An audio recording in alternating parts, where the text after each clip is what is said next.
Glória a Deus, queridos. Estamos na quinta aula sobre adoração profética nas ruas das nações.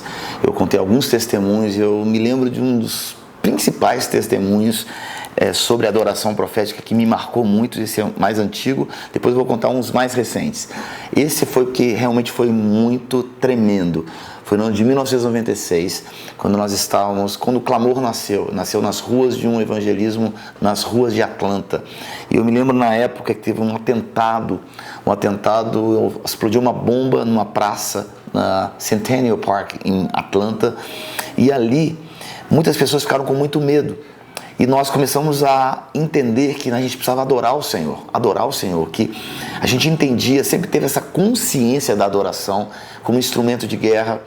E os Estados Unidos começou a ser ameaçado em 1996, antes de acontecer o atentado terrorista em 2001, né? Mas começou uma tensão entre os americanos e o mundo islâmico. E muita gente ficou com muito medo, porque nós estávamos muito perto nós estávamos dormindo assim a 2 ou 3 quarteirões de onde houve o atentado terrorista, onde machucou muitas pessoas ali num parque chamado Centennial Park. E ali, quando nós acordamos de manhã, o Espírito Santo me deu uma palavra. Diz: queridos, a palavra é Gideão.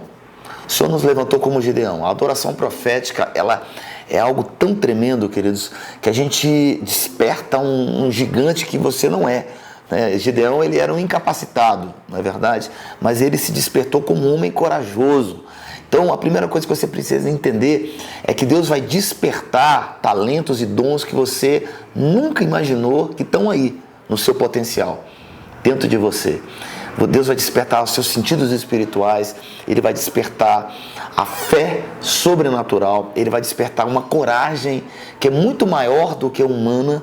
Isso precisa acontecer. Quando nós fomos para as ruas do Brasil, porque esse é o nosso propósito, nós estamos dando esse treinamento. Qual o propósito? Para que você entenda que a sua fé seja aumentada, para que no final possamos coordenar um grande grupo em todas as nações, em todas as cidades do Brasil, adorando ao Senhor como instrumento de guerra pelo nosso amado Brasil.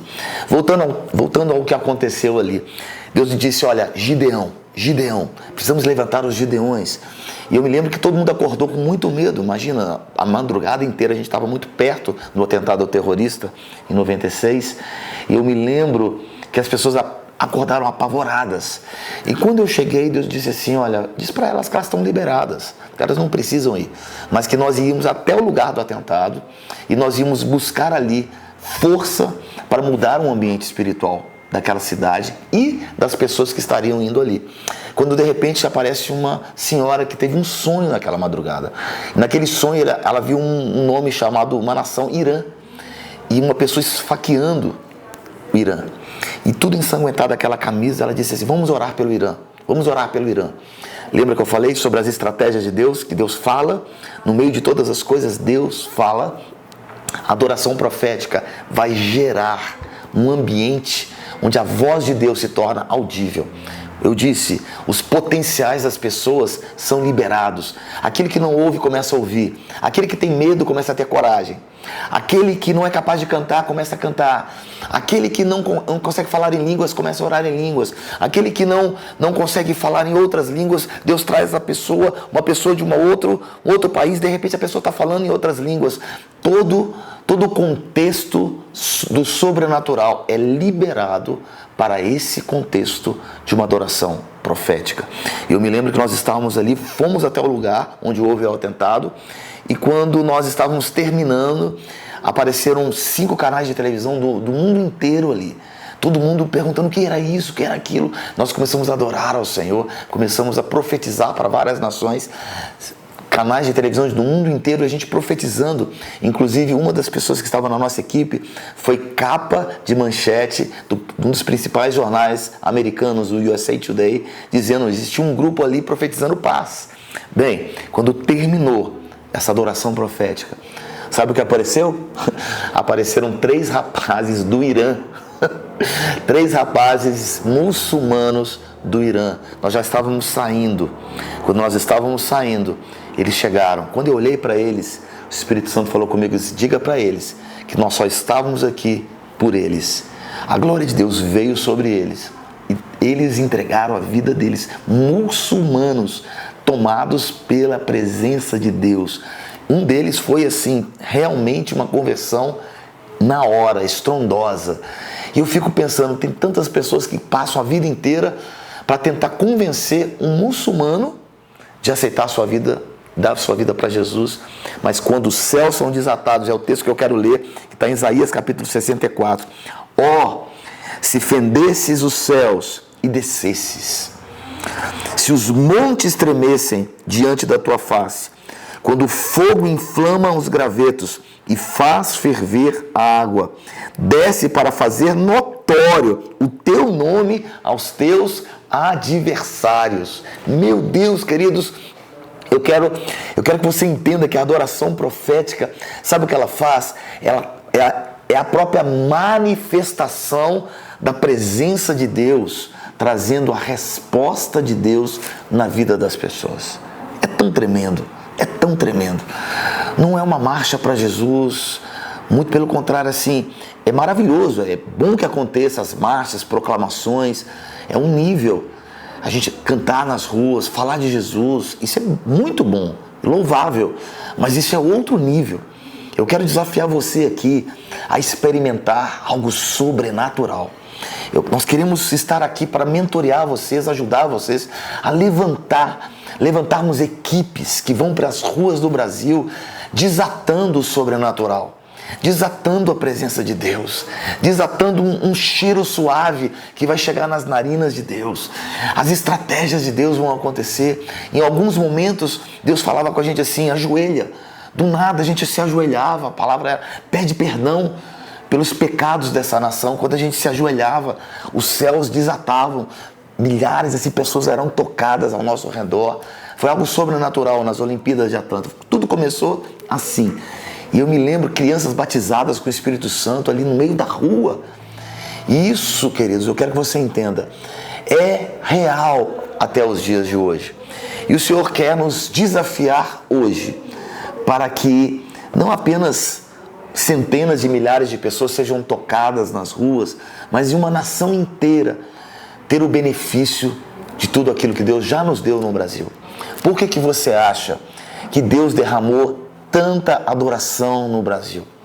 Por que você acha que Deus nos levantou nos últimos 20 anos no Brasil como instrumento de uma adoração de intimidade com Deus?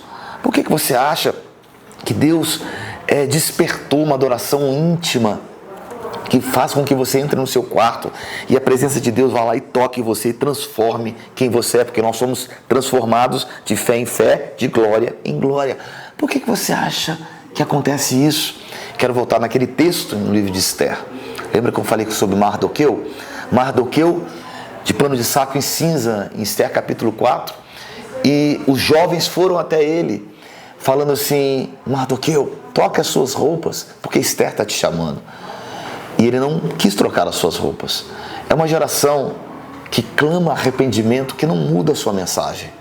Sabe quem é, sabe o que carrega, sabe dos valores, sabe aquilo que Deus já deu. Mas os jovens é uma geração que carrega uma mensagem, que viu o temor de Deus, de ver uma outra geração antiga que não se dobrou diante de um sistema. E ela carrega essa mensagem e volta para Esther. Esther representa uma igreja, queridos, que se prepara para encontrar com o rei o tempo todo. Esther representa uma igreja que não apenas se prepara para encontrar com ele, mas essa adoração que eu disse que nesses últimos 20 anos, Mardoqueu disse para Esther, quem sabe, Esther, foi para esse momento da história que você foi preparada para estar aqui. Quem sabe foi para isso? Quem sabe foi exatamente para isso? E Esther, ela era preparada. Como que Esther era preparada? A Bíblia fala aqui no versículo 9 do capítulo 2, que ela foi designada, escolhida dentro do palácio, jovens, e elas se preparavam com o quê? Elas se preparavam com beleza, óleo de cosmético, óleo de adoração, óleo de mirra, 6 meses com perfumes e cosméticos. A igreja brasileira nos últimos 20 anos foi a igreja Esther. Uma igreja que adorou, adorou, adorou, adorou, adorou, adorou e continua adorando. Quantos milhares de congressos de adoração, de presença de Deus nós tivemos? E quanta adoração foi liberada, quanta fragrância e óleo foi liberada sobre a nossa nação. Para que tudo isso? Para que essa adoração? Se nós não temos a compaixão para se mover por aqueles que estão morrendo fora do palácio. Querido, não adianta nós nos movermos com tanta intimidade com Deus se você não se arriscar. Se a igreja brasileira não se arriscar agora para levar essa adoração para as ruas do Brasil, para nós com compaixão salvarmos a nossa nação. Quero te dizer que foi para esse momento da história que Deus deu tantas canções para o Brasil. Deus deu tanta paixão para a nossa nação. O dom redentivo do Brasil é a adoração. Para que nesse momento da história não fiquemos calados, não fiquemos dentro do nosso palácio, mas que possamos utilizar esses perfumes, esses óleos de mirra, esses cosméticos, tantas canções que Deus deu de referência mundiais para utilizarmos nas ruas, ouvirmos as estratégias dos céus, obedecermos ao Senhor, ouvirmos e esperarmos a resposta dele, porque a última resposta vem do alto. Que Deus te abençoe.